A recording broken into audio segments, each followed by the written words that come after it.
Shko, me Iranin jemi një situatë më ndryshe se që kemi qenë para disa vitesh dhe me se ka qenë mandati i parë i Donald Trump, sepse mundësia e goditjes së programit bërthamor iranian për momentin është shumë e afërt.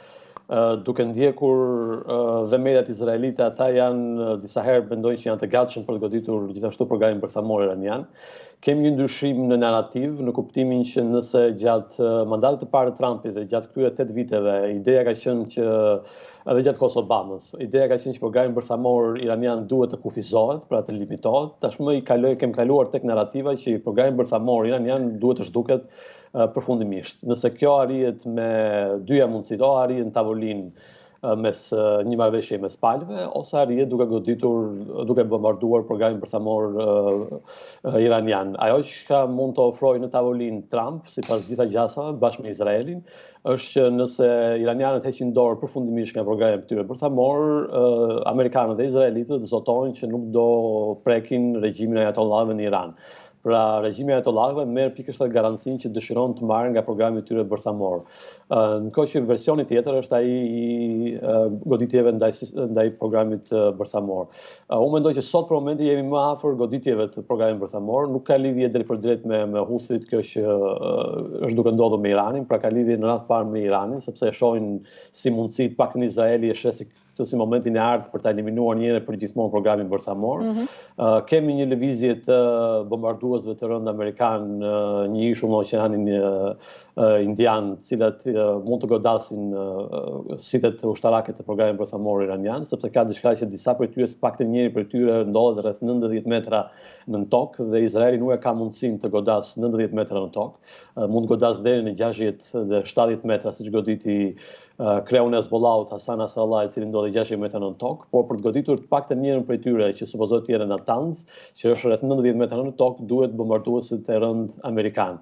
Pra nuk duhet të çuditemi nëse plani do jetë i tillë që Izraeli do godasi shumicën e siteve ushtarake të Iranit dhe Shtetet Bashkuara do bëjnë përsipër të godasin pikërisht objektin i cili ndodhi 90 metra në tokë. Këtë radhë thash edhe një herë që duke ndjekur mediat izraelite mendoj që jemi shumë afër, më shumë afër goditjes se sa negociatave nga ana e Iranit, sepse vetë Izraeli, po siç duket dhe amerikanët, po shkojnë më shumë me idenë e eliminimit nëpërmjet goditjes të programit bërthamor iranian, mendojnë që negociatat mund të shtyhen me vite dhe kjo do interesonte Iranit, në kohë që goditja do zgjidhte një herë për gjithmonë si situatë. Ka dhe një, le të themi, ndryshim, le të themi, mentaliteti paktën brenda Izraelit, sepse ata e pan dy herë, u goditën dy herë nga Irani me raketa balistike dhe dëmet që morën ishin, le të themi, minimale. Pra ata pësuan dëme shumë të vogla se sa i mendonin përpara këtyre goditjeve. Kjo ka bërë që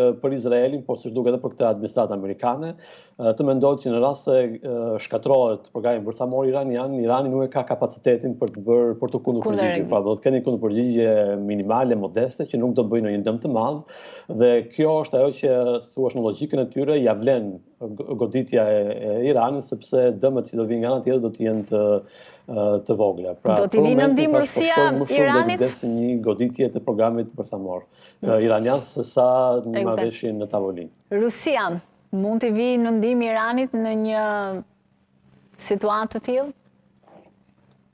Unë mendoj që Rusia ka dhënë dritën jeshile në telefonatën e fundit që bën Trump dhe Putin, një prej fjalive që ishte shumë interesante, por që nuk ishte lidhje fare me çfarë diskutoi, ishte fjalia ku të dyja palët bien dakord që Irani nuk do jetë kurrë kërcënim ekzistencial për Izraelin. Pra kjo mund të jetë një lloj dritë jeshile që Rusia i ka dhënë mbi të gjitha Izraelit për të goditur programin bërthamor iranian.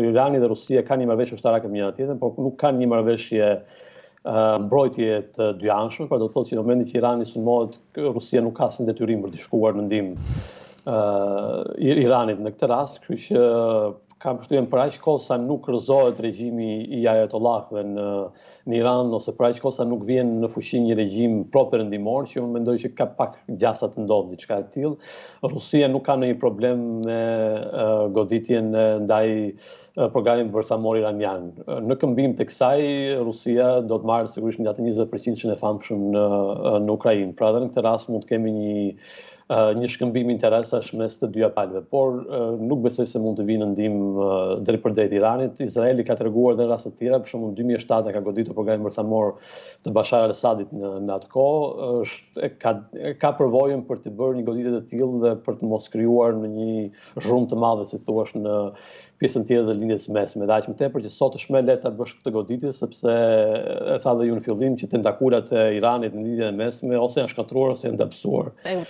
Kaq shumë sa nuk kanë mundësi të kundërpërgjigjen drejtpërdrejt, qoftë ndaj Izraelit, qoftë ndaj Shtetet Bashkuara.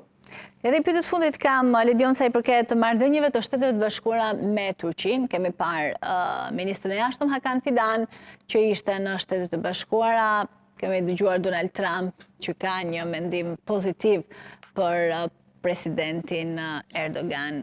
Lidhet ndoshta kjo edhe me zhvillimet në lindjen e mesme, me projektin amerikan për Gazën, për shembull, të cilin duket se kundërshton Turqia dhe të paktën në retorik janë komplet me qëndrime të kundërta.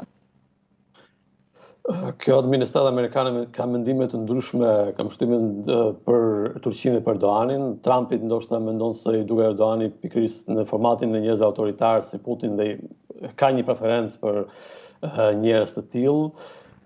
Por kemi nga ana tjetër persona si J.D. Vance, që është zëvendës presidenti, dhe sekretari i mbrojtjes Pete Hegseth, të cilët vinë nga evangelistët e Shtetit Bashkuara, të cilët nuk kanë një, le të themi, mendim dhe aq të mirë për Turqinë. Pete Hegseth para 2-3 vjetësh në një intervistë të tij, në atë kohë ka qenë gazetar, sigurisht po tani është sekretari i mbrojtjes, ka thënë që një vend islamik si Turqia nuk duhet të jetë pjesë e NATO-s.